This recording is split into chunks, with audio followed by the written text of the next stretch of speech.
boleh berbincang, terutamanya dia pakar yang ada di kaunter-kaunter Maybank akan melihat pendapatan, tahap pendapatan dan juga dia akan memberikan nasihat yang sepatutnya. Sekarang persoalan saya nak tanya juga, tenure tu panjang, pendek bagaimana? Kalau Dan macam puan tadi tu umur dah 36. Ya. Kalau dia ambil tenure sampai 40 tahun dah sampai 76. Kan? Cuma tadi pengiraan kita berdasarkan kepada 6%. 6%. Seandainya kita ambil lah kalau puan tu tadi harga rumah 125,000, let's say dia kena sediakan 10% lah. Ambil margin of financing 90%. So dia pun loan is 112,000. Okey. 112,000 kalau lah Maybank lah ya. Tadi Maybank ni iklan kan? Ya. Kalau Maybank bagi 3%, kita kali dengan 3%. So, kali dengan tenure saya cadangkan tak payah ambil sampai 40. Okey. Mungkin paling lama pun 20 tahun lah. 20 sampai tahun 56. Saya tak pasti puan tu bekerja tidak kan. 56 ni umur pencen lah ni. Okey. Kita kali 20, dia campur balik kita 112 tadi. Dan kita bahagi balik dengan 20, bahagi balik dengan 12. So, lebih kurang dalam 750. Okey, 750. Saya rasa within kemampuan puan within tadi kemampuan kot. Kalau tak tadi 1,000 kan 990. Kalau 750 mungkin mampu. So tenure tu jangan ambil terlalu lama, ambil dalam lingkungan 20 tahun sahaja dengan 10% down payment termasuk kos-kos lain. Itu kena selalu ingatkan. Kos-kos lain tu yang paling penting. Dan juga kalau tenure lama juga masalah dia Tuan Najib juga kita pun tidak tahu apa akan terjadi dalam jangka masa panjang. Walaupun KWSP pula ada memberi satu kemudahan bahawa pewaris juga boleh tambung, tapi ini juga merupakan satu pertimbangan. Kita tak tahu apa akan jadi dalam masa depan. Cuma mungkin kalau musibah kematian di setiap rumah kita ada takaful kan. Kalau kita bimbang pembiayaan kita tu mungkin hutang, maka takaful akan bayar selesaikan. Masalah kematian tu tak ada isu.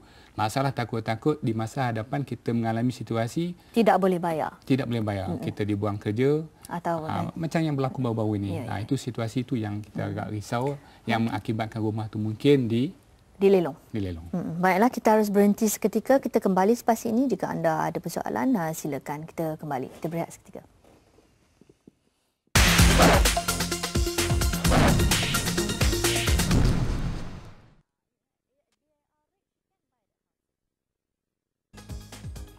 Baiklah, terima kasih kerana terus bersama kami di Bijak Wang. Baiklah, sebelum kita akhiri program Bijak Wang ni, kita ada satu lagi contoh yang nak tunjukkan pada anda yang baru masuki alam pekerjaan, masih muda, masih lagi ingin mencari jenis pilihan untuk ni. Kita lihat Pangsa Puri 3 bilik di Damansara Damai. Kita bagi contoh di sini RM70,000 katanya. Baiklah, wang pendahuluannya? Ya, wang pendahuluan 10%, 7,000. Sebab orang baru kerja ni mungkin KWSP akaun 2 belum ada kan? Betul. So dia kena kumpulkan 7,000. Saya menjangkakan mungkin dalam tempoh 2 tahun, 3 tahun tu dia boleh kumpul 7,000. Kemudian plus campur dengan wang professional fee dan sebagainya tu. Dan ambil pembayaran 63,000 dengan kadar 5.8%. Selama 12 tahun sahaja. 12 tahun bayaran bulanan? Bayaran bulanan dalam RM603. Ini saya agak reasonable lah. Kan? Okey, baiklah. Antara sumber pembiayaan yang kita beritahu tadi adalah simpanan anda dan kita kena lihat kos pendahuluan 15-20% untuk persediaan tadi.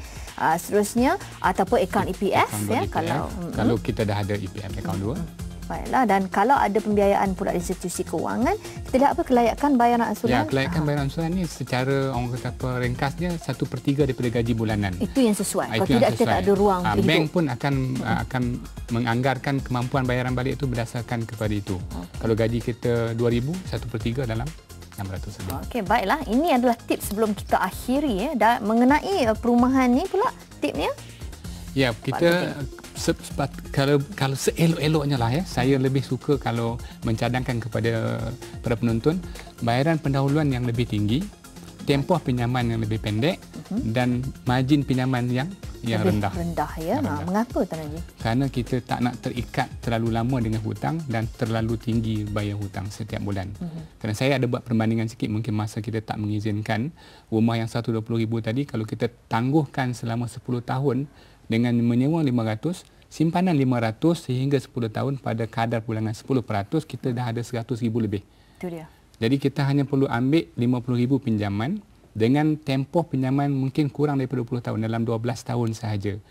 Dan kita hanya servis loan itu dengan 500 lebih dan kemampuan untuk kita tadi kan 990, baki 400 tu kita simpanan dan melabur lagi. Pada akhir tu akhir pembayaran pembiayaan bank, kita ada lagi cash hasil investment dalam 130,000. Baiklah, itu saja waktu yang kita ada pada minggu ini. Kita harap anda di rumah dapat mempelajari ya. Antara tips yang kita kemukakan tadi, anda perlu pertimbangkan ya kemampuan pembayaran anda setiap bulan. Berapa banyak wang pendahuluan yang anda boleh sediakan, dan seperti Tuan Haji mengatakan tadi, kalau anda boleh cari ruang untuk dalam pada membayar juga pinjaman perumahan setiap bulan, untuk perkara lain juga kita boleh sediakan. Baiklah, minggu hadapan Bijak Wang akan terus mengenai perumahan. Kita akan tengok apakah pilihan anda untuk refinance, dan juga kita akan pergi ke acara lelongan hartanah. Jadi jangan lepaskan Bijak Wang minggu hadapan. Terima kasih Tuan Haji kerana bersama. Kita jaga diri baik-baik ya. Dan sila email pada kami sekiranya anda ada persoalan dan sekiranya kami boleh bantu anda. Baiklah, jaga diri, jaga keluarga baik-baik dan jaga kesihatan kewangan anda. Kita jumpa lagi minggu hadapan. Assalamualaikum dan salam sejahtera.